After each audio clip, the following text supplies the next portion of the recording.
দেখবেন যারা রোজা রাখে না, ঠিকভাবে রোজা রাখে না, তারাবি নামাজ পড়ে না, ওরা ঈদগাহে যাওয়ার সময় ঠিকই ঈদগাহে যায়, কিন্তু ও মনে মনে ভাবে আমি তো রোজা রাখি নাই, আমি তো তারাবি নামাজ কিচ্ছুই করি নাই, শুধু শুধু ঈদ করতে যাইতেছি। ওর মধ্যে একটা চোর চোর ভাব থাকে, ঠিক কিনা? ও জানে আমি চুরি করছি।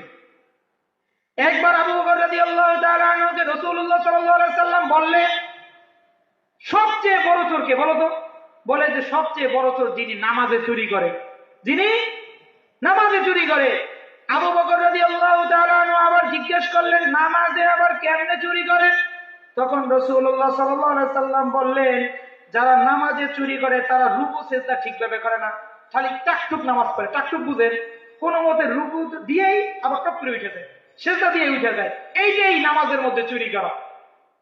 ঠিক তদ্রূপ ভাবে রোজার মধ্যেও চুরি করা হচ্ছে, ঠিকভাবে রোজা না রাখা, তারাবি নামাজ ঠিকভাবে না পড়া, এটার নামই হচ্ছে চোর। বুঝতে পারছেন?